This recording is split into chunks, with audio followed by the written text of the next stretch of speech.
Assalamualaikum warahmatullahi wabarakatuh. Berjumpa kembali bersama saya, Makbul Muafi dari SMA Negeri 1 Banyuanes. Salam sehat dan sejahtera untuk kita semua para guru penggerak di Indonesia.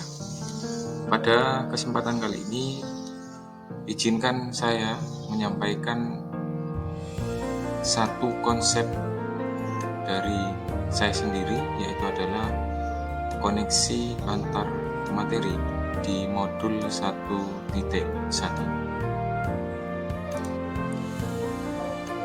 Untuk yang pertama adalah pembelajaran di kelas sebelum dan sesudah menggunakan filosofi Ki Hajar Dewantara.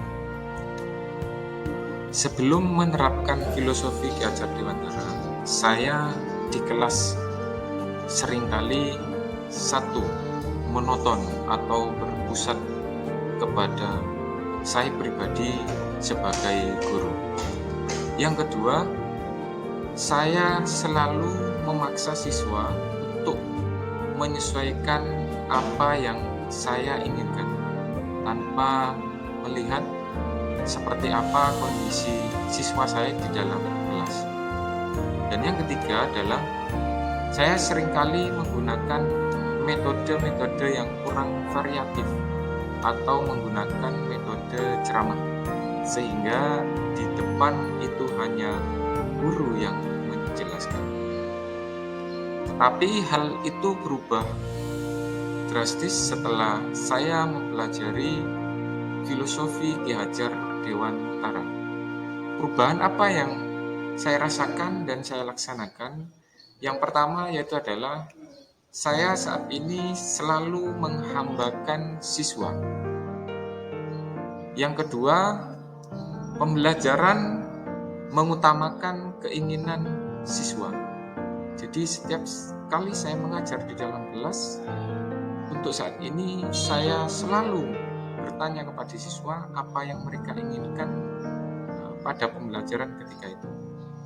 Dan yang ketiga adalah metode pembelajaran yang saya gunakan bervariasi, menyesuaikan dengan keinginan dan kebahagiaan siswa.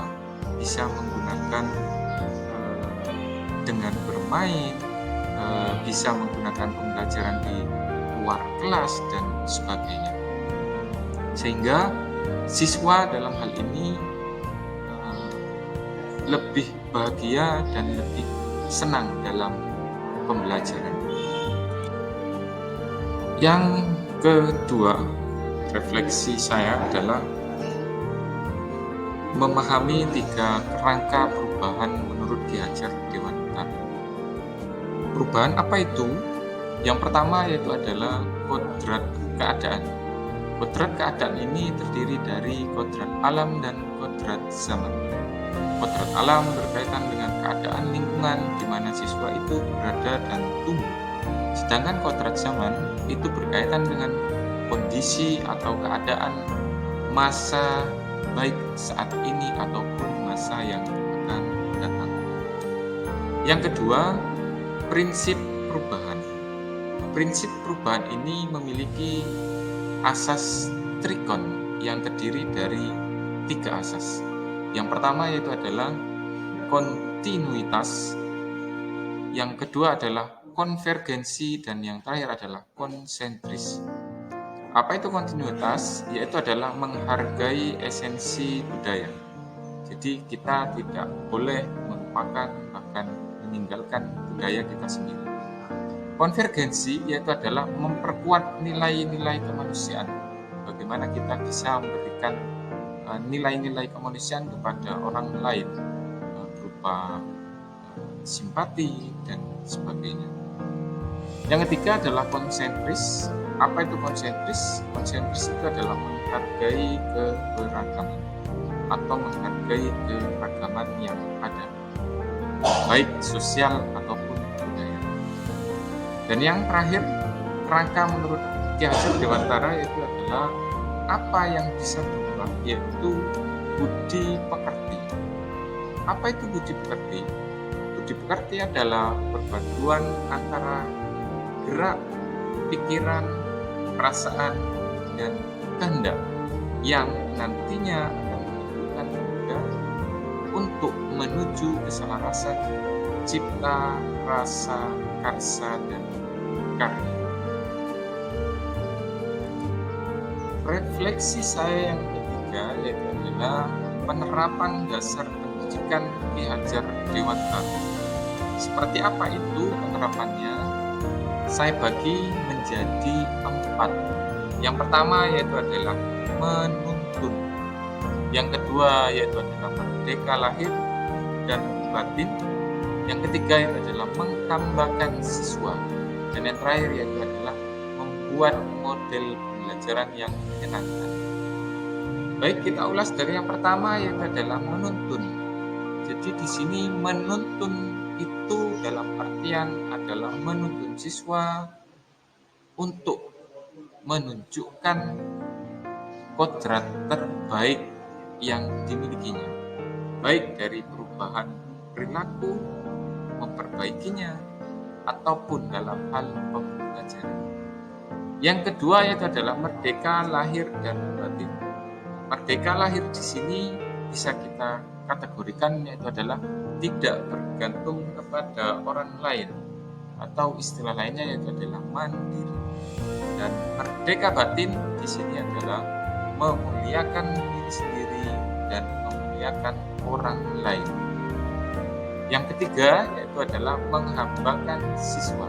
Jelas, setiap dalam proses pembelajaran kita harus selalu menghambakan siswa agar kita tahu apa yang mereka ingini, apa yang mereka ingin lakukan dalam proses pembelajaran.